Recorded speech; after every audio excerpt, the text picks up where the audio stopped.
ہوائی جہاز میں نماز، یہ باتیں تو سمجھ آتی ہیں. بریلوی کے پیچھے نماز اور دیوبندی کے پیچھے نماز اور اہل حدیث کے پیچھے نماز، سنی کے پیچھے نماز، شیعہ کے پیچھے نماز، یہ تو پرانے مسئلے ہیں.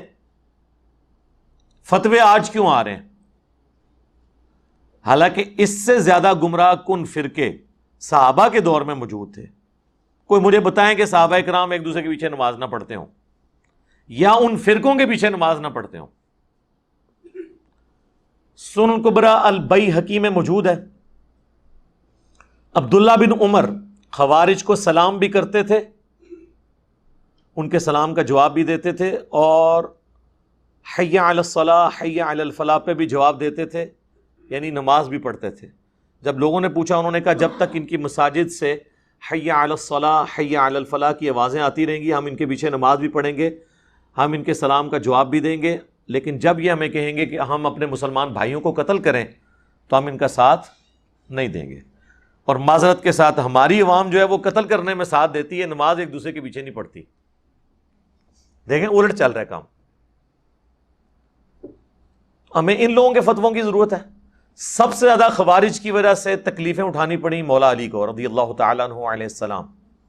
مولا علی نے تو کبھی نہیں کہا ان کے پیچھے نماز نہیں ہوتی، یہ کافر ہے. المصنف ابن ابی شیبہ میں موجود ہے، جب حضرت علی سے پوچھا گیا خوارج کے بارے میں تو انہوں نے فرمایا، پوچھا گیا کیا یہ منافق ہے؟ انہوں نے کہا منافق تو نہیں ہے، اگر منافق ہوتے تو اللہ کا ذکر بہت کم کرتے، جس طرح قرآن میں ہے کہ منافق تو تھوڑا اللہ کا ذکر کرتے ہیں، یہ تو بڑی لمبی نمازیں پڑھتے ہیں.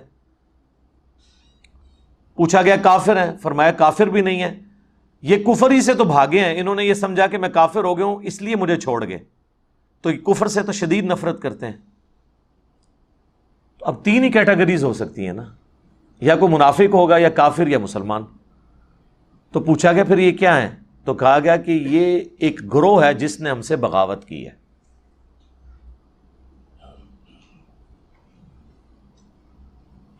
تو یعنی مولا علی نے اس گروہ کو باقی گروہوں کی طرح ایک گروہ سمجھا جنہوں نے بغاوت کی خلیفہ برحق کے خلاف.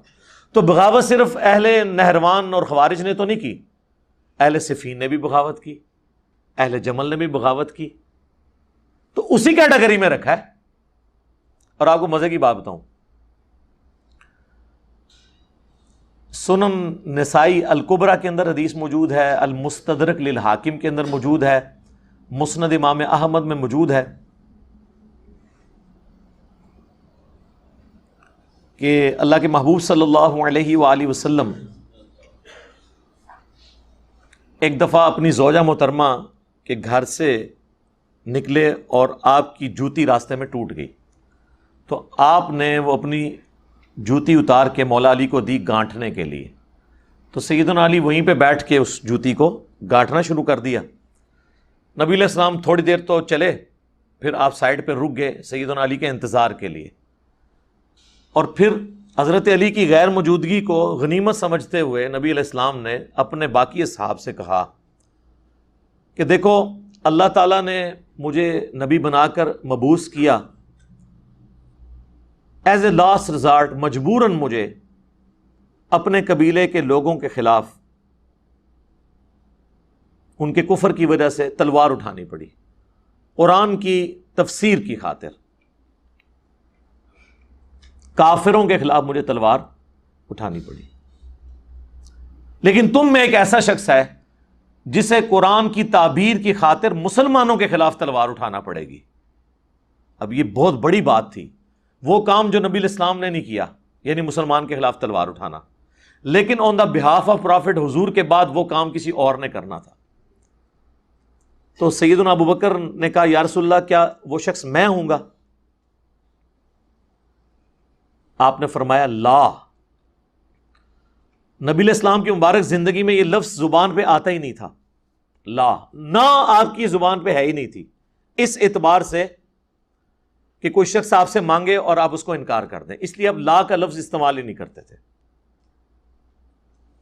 سیدنا عمر نے کہا انا یا رسول اللہ، یا رسول اللہ میں ہوں وہ شخص جو مسلمانوں کے خلاف قتال کرے گا قرآن کو منوانے کے لیے، جس کا ذکر سورۃ الحجرات میں ہے، اگر مسلمانوں کا کوئی گروہ باغی ہو جائے تو اس سے قتال کرو یہاں تک کہ وہ توبہ پہ آمادہ ہو. تو اس آیت کی پریکٹیکل تفسیر کیا میں نے ماننا ہے؟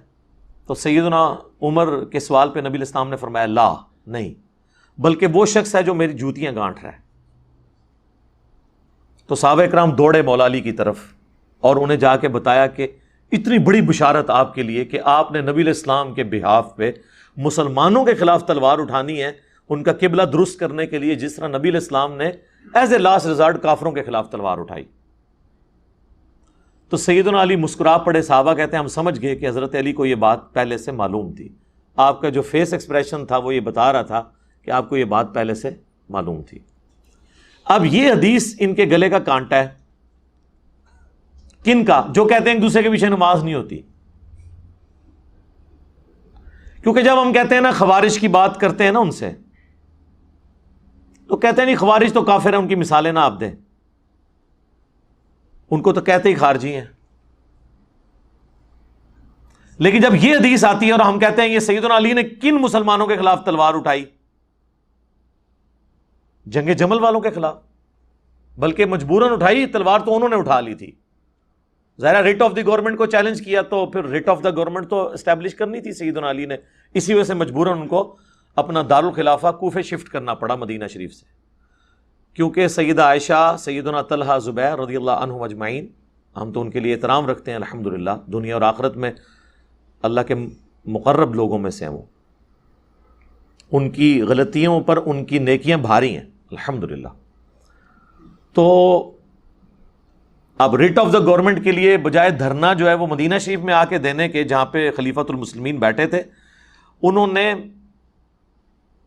جا کے کوفے پہ خود چڑھائی کرنا شروع کر دی۔ تو پھر سیدنا علی کو مجبوراً یہاں سے نکل کے عراق جانا پڑا۔ جب ہم یہ بات کرتے ہیں کہ میرے بھائی یہ دیکھیں یہ سارے معاملات، اب تو محرم کا مہینہ بھی آنے لگا ہے تو مجھے بائی چانس یہ باتیں ذہن میں آنا شروع ہو جاتی ہیں، لیکن اس سے جڑی ہوئی ہیں۔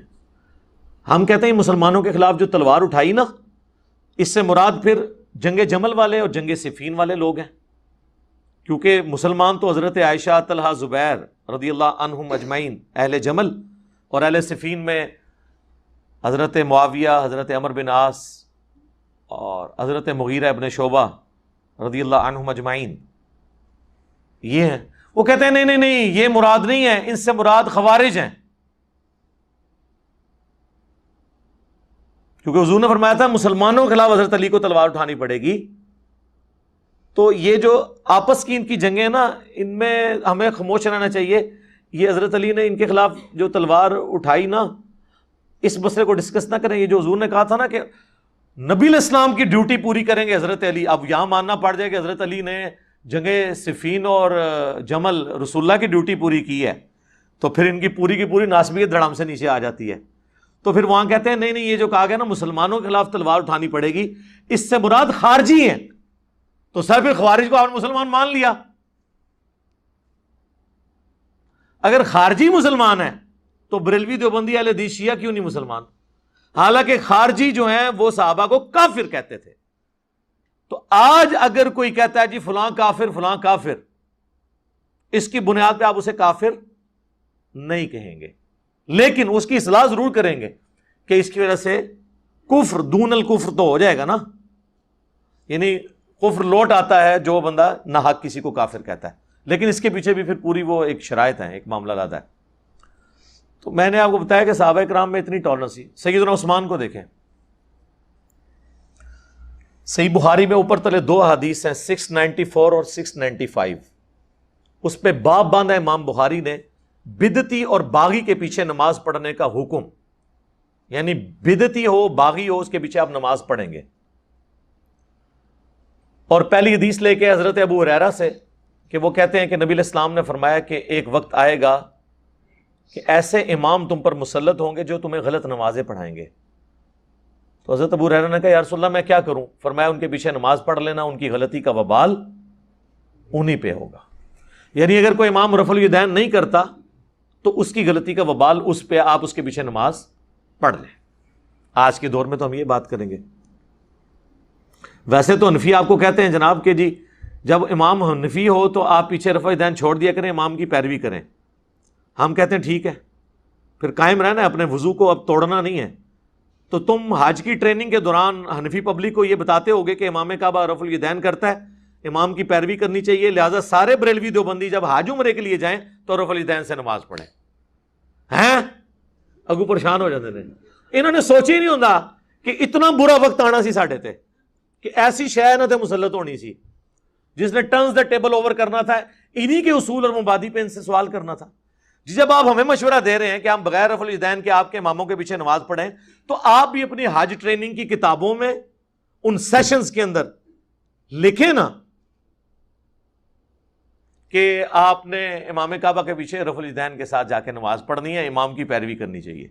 ادھر ان کے سارے اصول ٹوٹ جائیں گے، لہذا ان کی منافقت کھل جائے گی. میں نے ان کے جو میک اپ زدہ چہرے تھے نا، ان سے صرف میک اپ نہیں، ان کی کھالیں بھی اتار دی ہیں. آپ کو پتہ ہی تھا انہوں نے ماسک چڑھائے ہوئے تھے، بعض نے داڑیاں رکھی ہوئی ہیں، بعض نے داڑیاں لٹکائی ہوئی ہیں. یہ مفتیوں کی ویڈیوز نہیں آ رہی ہیں آپ کے سامنے؟ 70 سال کے مفتی کس طرح کی ایکٹیویٹیز کے اندر انوالو ہیں. تو یہ بیسیکلی مسجدیں علیحدہ اسی لیے انہوں نے کی تاکہ ان کی آئیڈینٹی قائم رہے. اچھا، امام بخاری اس کے نیچے 695 نمبر حدیث لے کے آئے. سیدنا عثمان جب محصور ہو گئے، بلوائیوں نے ان کے گھر کو گھیر لیا، مسجد نبوی تک جانے پہ ان کے روک لگا دی، تو سیدنا عثمان کے پاس ایک صحابی حاضر ہوئے. انہوں نے کہا کہ ہمارے امام تو آپ ہیں، ظاہر پولیٹیکل امام بھی اور مسجد کے امام بھی. اس وقت تو خلیفۃ المسلمین ہی نماز پڑھاتا تھا. اس وقت مسجد پہ باغیوں کا قبضہ ہے اور فتنوں کا امام ہمیں نماز پڑھا رہا ہے. ہمیں خطرہ ہے ہم گناہ میں مبتلا نہ ہو جائیں کہ ہم آپ کو چھوڑ کے اس کے پیچھے نماز پڑھیں. تو کیا آپ ہمیں اجازت دیتے ہیں اس بات کی؟ تو سیدنا عثمان نے کہا کہ نماز ہی تو مسلمانوں میں ایک نیکی کا کام ہے، اس نیکی کے کام میں ان کا ساتھ دو اور برائی میں ان سے الگ رہو. یعنی سیدنا عثمان جو ڈائریکٹلی افیکٹی تھے ان کے، اس کے باوجود کہا کہ نماز ان کے پیچھے پڑھو.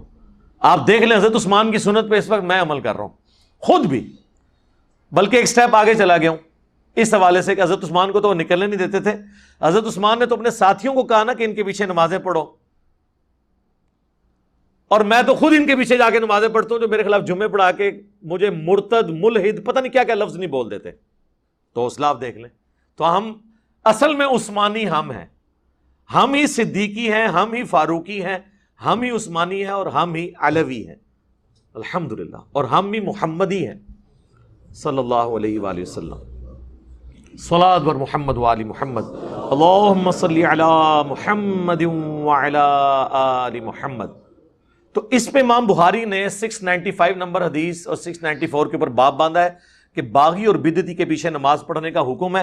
یعنی خلیفہ راشد نے ہمیں حکم دیا ہے کہ ہم باغی اور بدعتی کے پیچھے نماز پڑھ لیں. اچھا، حضرت امام بخاری نے تو اس سے یہ رزلٹ نکالا. اب اس کے بعد آگے کوئی مولانا صاحب یہ فتویٰ دیتے ہیں کہ جی فلانے کے پیچھے نماز ہوتی ہے کہ نہیں، تو پہلے یہ طے کرو کہ کیا ان کا جرم حضرت عثمان غنی کو شہید کرنے سے بڑا ہے؟ ان کی گمراہی حضرت عثمان کے جو مخالفین نے جس لیول پہ حضرت عثمان کو ٹریٹ کیا اس سے بڑھ کر ہے؟ کون یہ جرت کرے گا؟ تو مسئلہ بالکل کلیئر ہے. یہاں پہ آپ دیکھ لیں، کہتے ہیں امام کعبہ کے پیچھے نماز نہیں ہوتی. بریلوی یعنی ان کی ویڈیوز ریکارڈڈ ہے. اہل حدیث کہتے ہیں بریلویوں کے پیچھے نماز نہیں ہوتی. اس طریقے سے ہر فرقہ دوسرے کے بارے میں یہ بات کر رہا ہوتا ہے. صرف شیعہ کے اندر میں نے ٹالرنس دیکھی ہے، اور وہ بھی اس لیے کہ ان کی ایک سمجھ لیں اپنی فقہ کے اندر یہ چیز موجود ہے، اس کی وجہ سے وہ اس کو فالو کر رہے ہیں کہ وہ سب کے پیچھے نماز پڑھ لیتے ہیں. امام کعبہ کے پیچھے آپ کو بریلوی نماز پڑھتے ہوئے کم نظر آئیں گے. اہل تشیع سب کے سب امام کعبہ کے پیچھے نماز پڑھتے ہیں. وہ کہتے ہیں ہو جاتی ہے نماز. نمازیں الگ نہیں کرنی. نمازیں اس لیے الگ کی گئیں کہ اس کے پیچھے مینٹالٹی سمجھیں. یہ ایک دوسرے کو کافر کیوں کہا گیا؟ تاکہ ہمارا بندہ دوسرے کی مسجد میں نہ جائے، تاکہ ہمارا چندہ دوسرے مسجد میں نہ جائے. ہاں، پیچھے ریزن ہی یہی ہے، واللہ یہی ریزن ہے، ایک ہی ریزن ہے. جب تک آپ ایک دوسرے کو کافر نہیں کہیں گے تو پبلک تو مکس ہوگی، وہ کبھی قربانی کے جانور میں وہاں جا کے حصہ ڈال لے گی، کھال کسی اور کو دے دے گی۔ جب آپ کہیں گے یہ ہے ہی کافر ہیں، ان کے پیچھے نماز نہیں ہوتی ہے، تو آپ نے جا کے وہاں پہ جب گھسنا ہی نہیں تو چندہ ان کو کہاں سے جا کے دینا ہے؟ ایون کہیں مجبوراً گھس بھی گئے تو چندہ دیے بغیر آپ واپس آ جائیں گے۔ تو بیسیکلی یہ ریزن تھی جس کی وجہ سے انہوں نے کہا ایک دوسرے کے پیچھے نماز نہیں ہوتی۔ صحابہ کرام میں یہ لالچیں موجود نہیں تھیں کہ وہ اس طرح کے کام کرتے ہیں، اس لیے انہوں نے کبھی یہ فتویٰ نہیں دیا کہ فلاں کے پیچھے نماز ہوتی ہے، فلاں کے پیچھے نماز نہیں ہوتی۔ وہ ہمیشہ ایک دوسرے کے پیچھے، ایون گمراہوں کے پیچھے نمازیں وہ پڑھتے رہے ہیں۔ وہ گمراہ بھی جن کے بارے میں آج لوگ کہتے ہیں جی وہ کافر تھے، یعنی مختار سقفی کے جو ماننے والے لوگ تھے ان کے پیچھے عبداللہ بن عمر سن الکبریٰ البیہقی میں آتا ہے کہ خوارج کے پیچھے بھی نماز پڑھتے تھے اور ان کے پیچھے بھی نماز پڑھتے تھے۔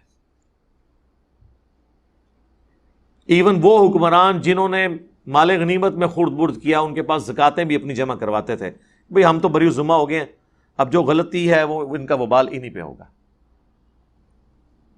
یہاں پہ ایک دوسرے کے پیچھے نماز پڑھنے کا کوئی تصور نہیں، پیچھے چندہ بک ہے۔ اسی کانٹیکسٹ میں تو میں نے آپ کو فتویٰ بتایا تھا نا اعلیٰ حضرت کا